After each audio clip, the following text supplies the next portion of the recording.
अस्सलामुअलैकुम। टेलीस्कूल के इस एजुकेशन प्रोग्राम में खुशामदीद। ये प्रोग्राम टीवी पर हुकूमत पाकिस्तान और सबक फाउंडेशन की शिराकत से पेश किया जा रहा है। इसके लेसन्स पाकिस्तान के तमाम तालीमी बोर्ड बशमूल कैम्ब्रिज के सिलेबस के मुताबिक तैयार किए गए हैं, जिसमें एजुकेशन कंटेंट सबक फाउंडेशन प्रोवाइड कर रही है। सबक फाउंडेशन की वेबसाइट सबक.pk पर केजी से 12वीं जमात तक वीडियोस और प्रैक्टिस टेस्ट बिल्कुल मुफ्त दस्तयाब हैं।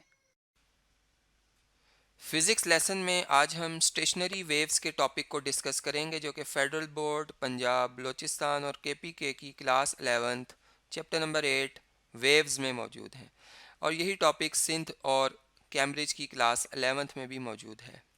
इन वीडियोस को सुनने के बाद देखने के बाद आपको formation of stationery waves and definition of its relevant terms अच्छे तरीके से समझ आ जानी चाहिए।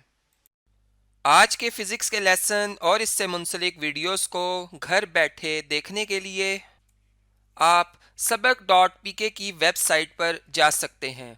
यहाँ पर तमाम बोर्ड्स की 9वीं से 12वीं जमात तक फ़िज़िक्स के सारे टॉपिक्स पर वीडियोस और प्रैक्टिस टेस्ट बिल्कुल मुफ्त मौजूद हैं। इनके ज़रिए आप अपने कंसेप्ट को पुख्ता करके इम्तिहानात में शानदार नंबर हासिल कर सकते हैं।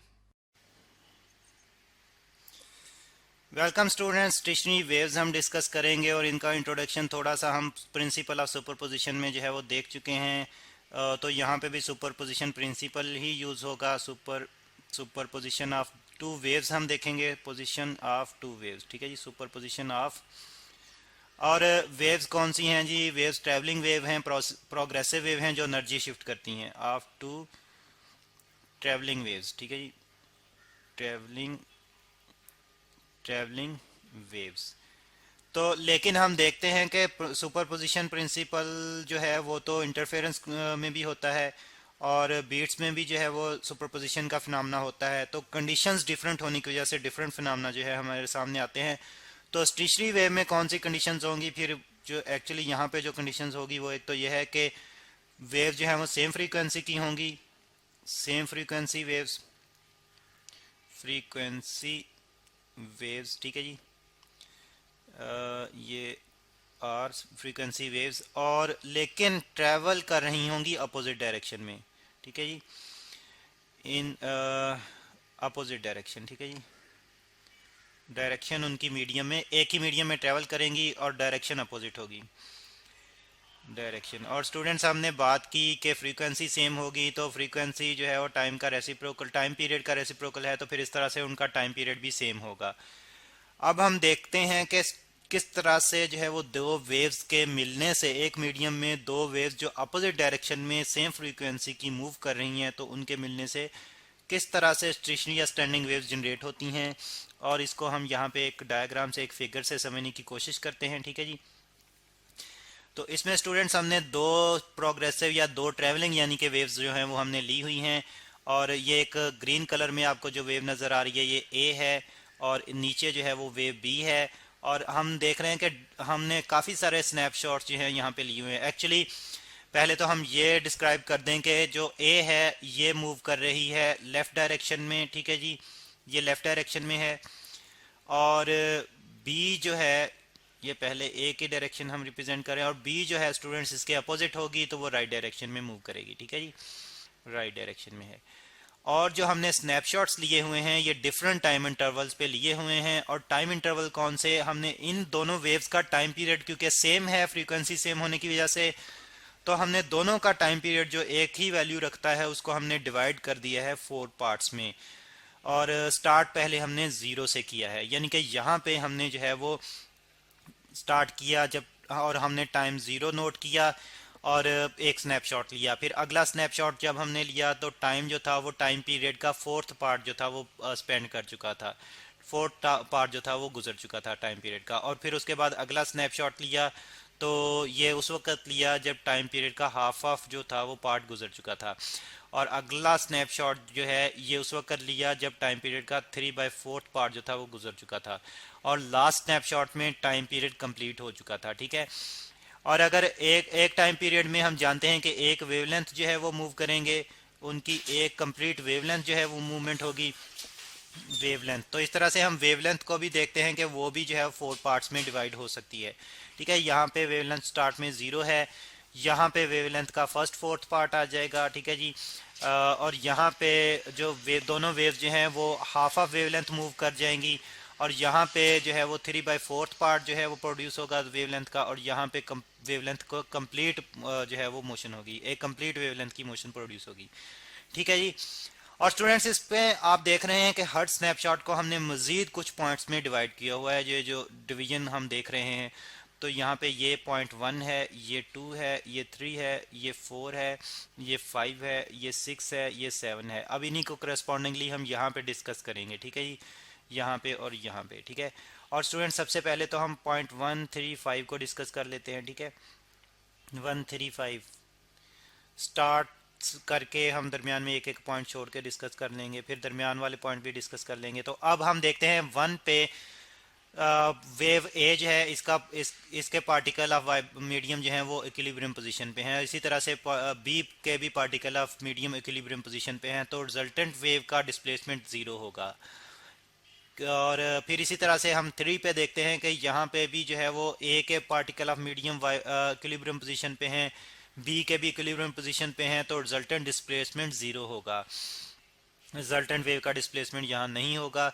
और इस तरह से हम देखते हैं कि 5 पे भी जो है वो इक्विलिब्रियम पोजीशन पे हैं, तो यहाँ पे भी रिजल्टेंट डिस्प्लेसमेंट 0 होगा। 7 पे भी वही कंडीशन है, तो रिजल्टेंट डिस्प्लेसमेंट 0 होगा, रिजल्टेंट वेव का डिस्प्लेसमेंट। क्योंकि हम जानते हैं कि दोनों वेव्स के डिस्प्लेसमेंट, रिजल्टेंट वेव के लिए दोनों वेव्स के डिस्प्लेसमेंट जो है वो अलजेब्रिकली एडअप होंगे। अच्छा, नेक्स्ट स्नैपशॉट की हम बात करते हैं, तो यहाँ पे भी हम 1 3 और 5 को डिस्कस करेंगे, 1 3 5 और 7 को। ठीक है जी।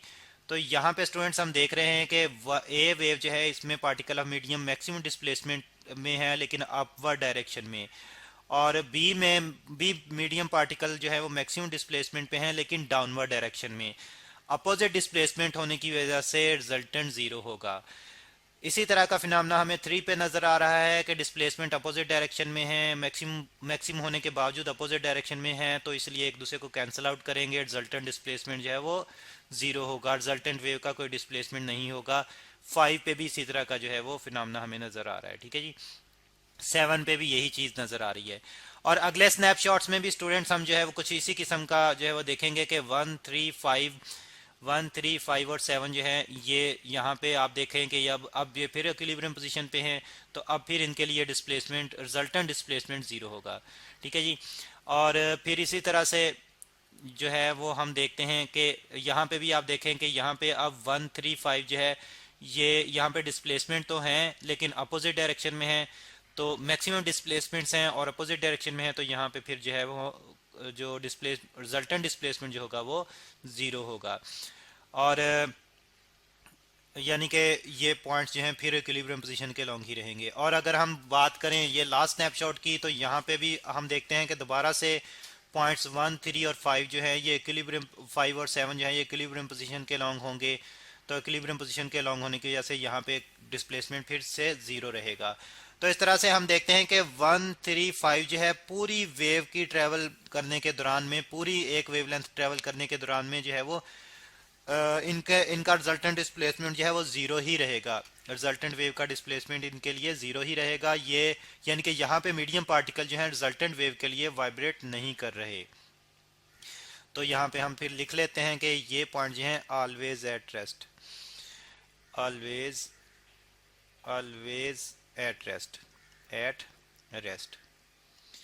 तो अब हम बात करते हैं पॉइंट 2 4 और 6 की। तो अगर हम पॉइंट 2 4 और 6 को यहाँ पे करस्पॉन्डेंटली हम स्टडी कर लेंगे, 2 4 और 6। ठीक है जी।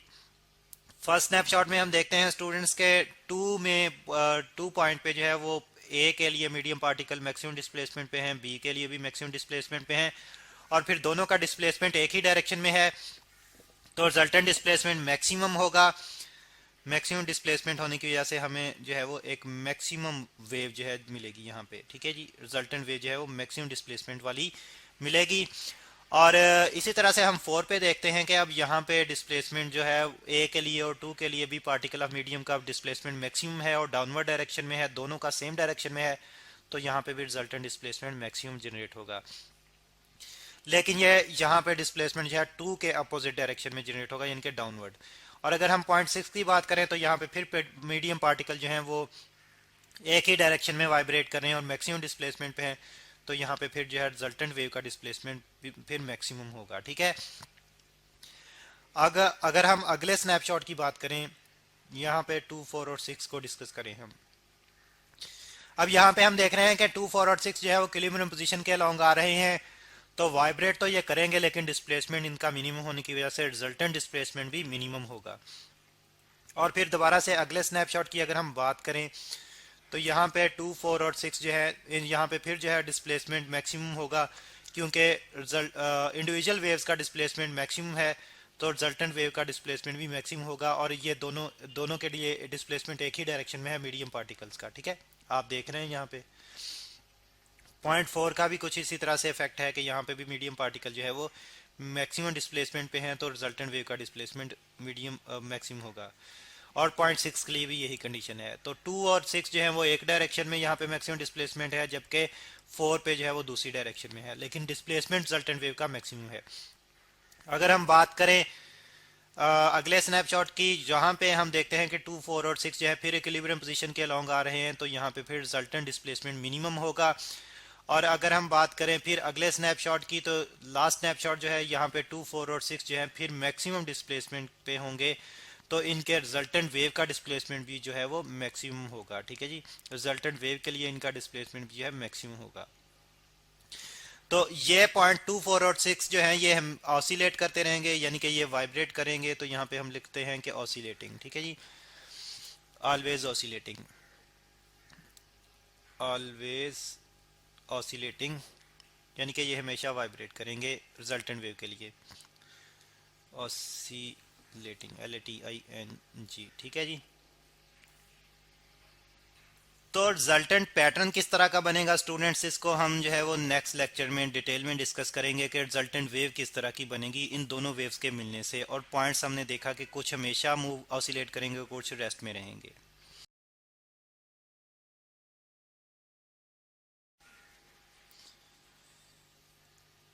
More on stationary wave students, हम स्टेशनरी वेव्स को डिस्कस कर रहे थे कि ये कैसे प्रोड्यूस होती हैं, किस तरह से, यानी कि दो वेव्स आपस में मीडियम में मिलती हैं तो स्टेशनरी वेव जनरेट हो जाती हैं। ठीक है जी, तो हमने देखा था कि कुछ पॉइंट जो है दोनों वेव्स में कुछ पॉइंट जो है हमेशा रेस्ट पे रहेंगे रिजल्टेंट वेव के लिए, और कुछ पॉइंट जो है हमेशा ऑसिलेट करेंगे।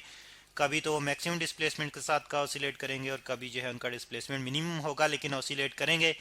तो आइए अब देखते हैं कि रिजल्टेंट पैटर्न किस तरह का बनेगा दोनों वेव्स के मिलने से।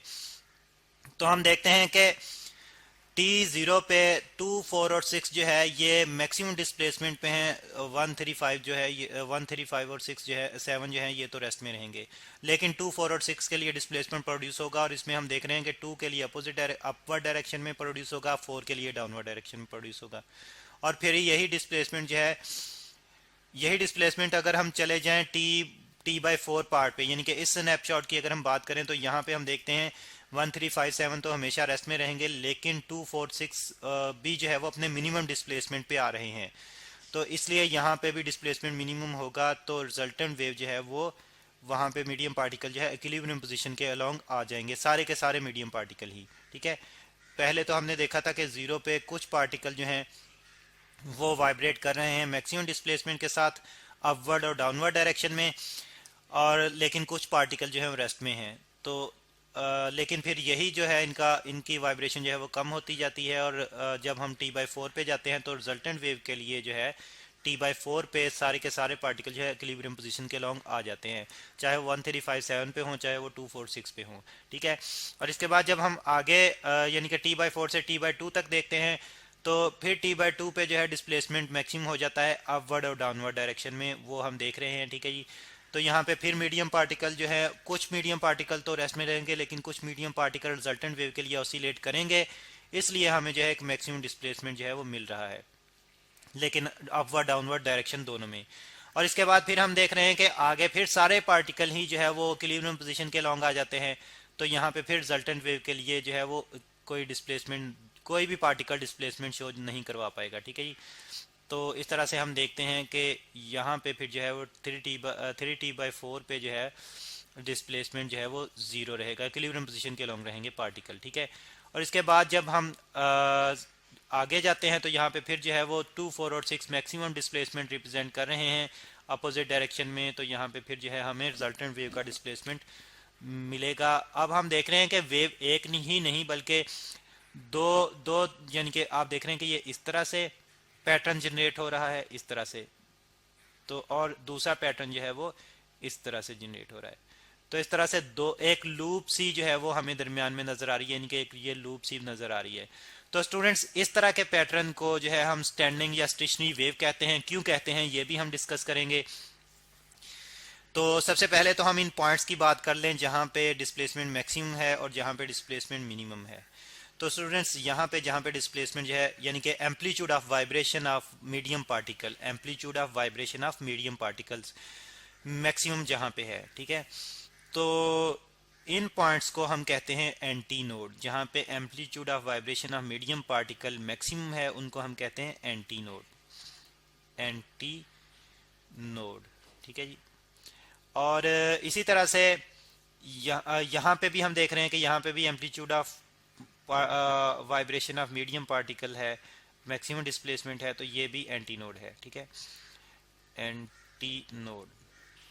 और स्टूडेंट्स फिर आगे यहाँ पे फिर एक एंटी नोड है, ठीक है, एंटी नोड, टी नोड। लेकिन हम देखते हैं स्टूडेंट्स के दरमियान में यहाँ पे यानी कि जो है एम्पलीट्यूड ऑफ वाइब्रेशन जीरो है, मीडियम पार्टिकल्स का कोई डिस्प्लेसमेंट नहीं है, तो इन पॉइंट्स को हम नोड कहेंगे, नोड।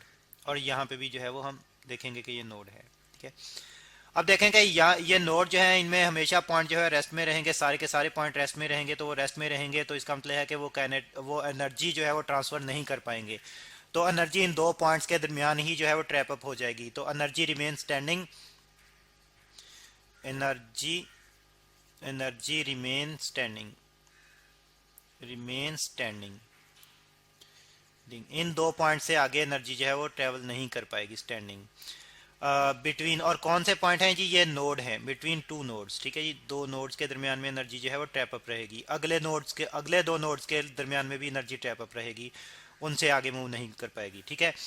तो इसीलिए स्टूडेंट्स इनको हम जो है इन वेव्स को हम स्टेशनरी या स्टैंडिंग वेव्स कहते हैं, क्योंकि एनर्जी उनके दरमियान में जो है वो मूव नहीं कर पाती, ट्रांसफर नहीं हो पाती, दो नोड्स के दरमियान में ही रहती है। लेकिन हम जानते हैं कि जब